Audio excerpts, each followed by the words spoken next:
Word serve as I serve my brew. I'm cool with the work I do. Clock ticks in the world. Isang mapagpalang araw sa inyo mga mag-aaral. Ngayong araw, isang mitolohiyang Griego ang ating babasahin at ito ay pinamagatang Ang Kahon ni Pandora. Ating tuklasin ang kwento ni Pandora at ng kanyang mahiwagang kahon. Noong unang panahon, ang magkapatid na sina Epimetheus at Prometheus ay namuhay kasama ng mga Diyos at Diyosang Griego. Ang magkapatid ay mga Titan, subalit sumanib sa mga Olympian na pinamumunuan ng Diyos na si Zeus, dahil ang panganay na si Prometheus ay may kakayahang makita ang hinaharap, at nabatid niyang sa huli ay tatalunin ng mga Olympian ang mga Titan.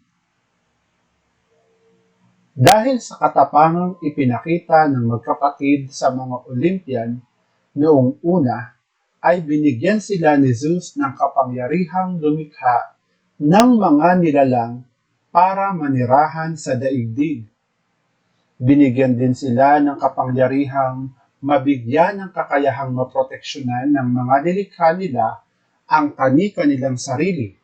Subalit, limitado lang ito sa mga mauunang malikha. Si Epimetheus ang lumikha ng mga hayop. Binigyan niya ng natatanging kakayahan ang bawat isa sa mga ito.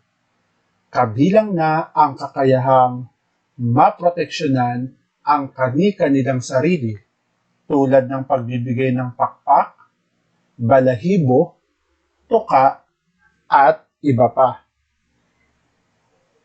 Si Prometheus naman ay lumikha ng mga tao. Subalit, dahil naging mas matagal siya, ay naubos at wala nang naiwang pamprotekta sa kanila dahil ipinamigay ng lahat ni Epimetheus sa mga nilikha niya.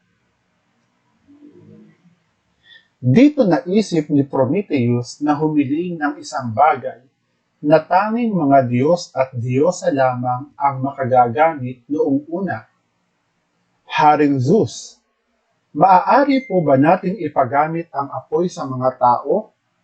Kakailanganin po nila ito para sa kanilang proteksyon, sa paghahanda ng pagkain, at upang mapanatili ang init sa panahon ng taglamig. Hindi maaari. Ang apoy ay para lamang sa mga Diyos at Diyosa. Huwag kang magkakamaling ipagamit ito sa mga tao dahil makakamit mo ang isang matinding kaparusahan. Subalit, umiral pa rin kay Prometheus ang pagmamalasakit sa mga tao dahil alam niyang labis nila itong kakailanganin. Pinungo niya ang tirahan ni Hephaestus, ang Diyos ng apoy at bulkan. Dito'y kumuha siya ng apoy ng walang paalam at ibinigay sa mga tao. Itinuro din niya sa kanila ang tamang paggamit nito. Dahil sa pagsuway na ito, ay labis na nagalit si Zeus, kaya't isang matinding kaparusahan ang iginawad niya kay Prometheus. Ikinadena niya si Prometheus sa malayong kabundukan ng Caucasus sa loob ng napakaraming taon. Araw-araw niyang pinapupunta ang kanyang agila upang tukain ang atay ni Prometheus, na muli rin namang bumabalik sa dati pagkatapos. Natigil lamang ang labis na pagpapahirap na ito nang mapatay ni Heracles ang agila sa pamamagitan ng kanyang palaso at mapalaya si Prometheus. Subalit hindi rito natapos ang galit ni Zeus. Naniniwala siyang dapat ding maparusahan ang sangkatauhan dahil sa pagtanggap nila ng handog na apoy mula kay Prometheus. Naisip niyang gamitin ang kapatid ni Prometheus para sa kanyang plano. Hiniling niya ang tulong ni Hephaestus sa paglikha ng isang babae mula sa luwad. Pagkalikha sa babae, ay nagtulong-tulong ang Diyos at Diyosa sa pagbibigay ng mga hindi pangkaraniwang katangian sa Kanya. Ang Diyosang si Athena ay nagbigay ng maniningiyang kasuotang hinabi mula sa pinakamahusay na sutla at gintong sinulig. Ipinutong din niya sa ulo ng babae ang tinuhog na pinakasariwang bulaklak. Gayon din ang koronang purong ginto na sadyang ginawa ni Hephaestus para sa kanya. Ginawaran naman siya ng hindi pangkaraniwang kagandahan ng Diyosang si Aphrodite. Ipinagkaloob ni Hermes sa kanya ang mapanghinalang katauhan, subalit may mausisang kaisipan. Pinangalanan siyang Pandora ni Haring Zeus na ang kahulugan sa wikang Griego ay lahat ay handog. Bago pa niya tinawag si Hermes para ihatid ang dalaga kay Epimetheus. Binalaan na dati pa ni Prometheus ang kapatid na huwag tatanggap ng anumang handog mula sa mga Diyos at Diyosa dahil tiyak na kapahamakan lamang ang dala nito. Batid din ni Epimetheus na anumang manggagaling kay Zeus ay isang patibong, subalit nang makita niya ang napakaganda at kahali-hali ng si Pandora, ay agad siyang umibig sa dalaga. Galak ang dulot sa kanya ng pagdating ng babae, at hindi niya lubos maisip na ang isang nilalang na kasing ganda ni Pandora ay maaaring magdulot ng anumang bagay na makasasama sa iba. Agad na inihanda ang kasal nina Epimetheus at Pandora na ikinatuwa ni Zeus dahil nangyayari ang lahat ayon sa kanyang mga plano. Bilang handog sa kanilang kasal, isang ginintoang kahon ang ipinadala ni Zeus. May kalakip itong susi at babalang nagsasabing, huwag itong bubuksan.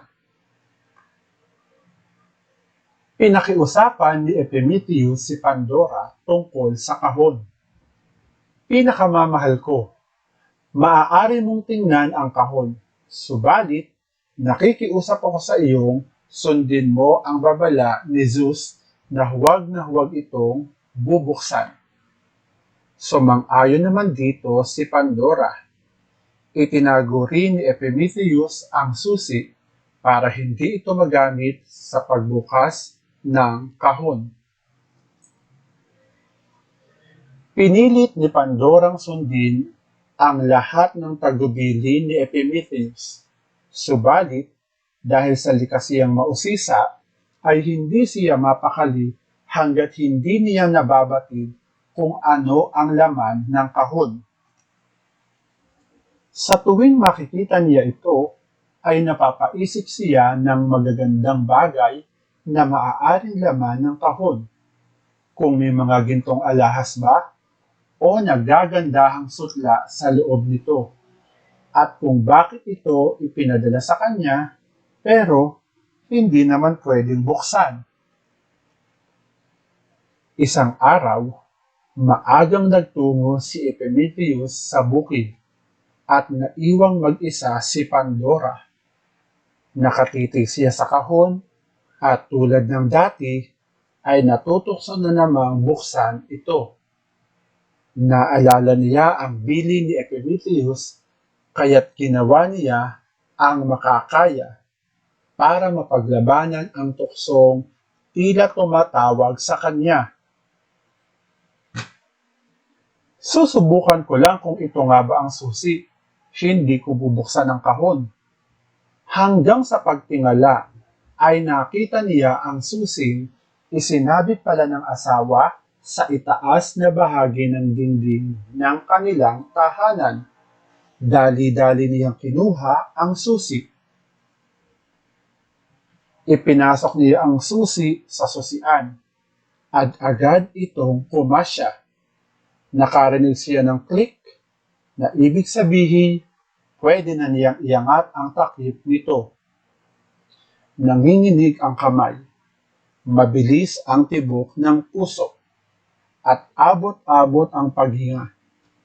Dahan-dahan niyang iniangat ang takip ng kahon at sinilip ang laman nito. Huli na ang lahat.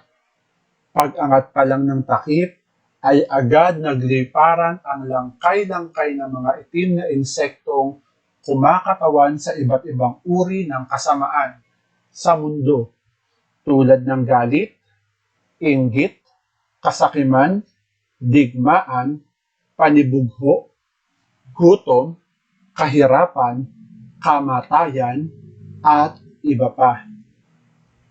Lahat ng bagay na makasasama sa mundo ay napaalpas niya.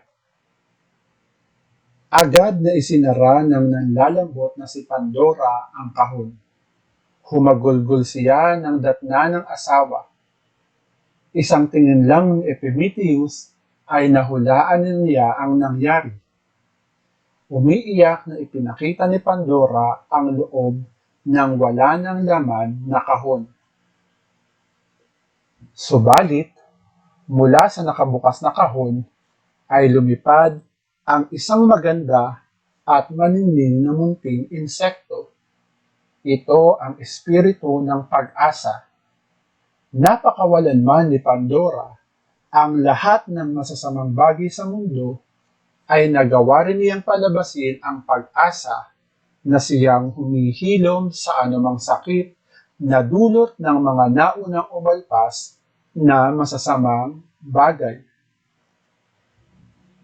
Subalit, dahil masuli niya itong napalabas, karaniwang laging sa huli rin dumarating ang pag-asa. Kaya naman, magpahanggang ngayon, kapag ang tao ay nakararanas ng sunod-sunod na problema o paghihirap, hindi nagtatagal at dumarating ang pag-asa upang magbigay lakas sa kanilang huwag magpapatalo sa mga pagsubok at ituloy ang laban ng buhay. At diyan nagtatapos ang kwento ni Pandora at ng kanyang mahiwagang kahon. Maraming salamat mga mag-aaral para sa inyong pakikinig.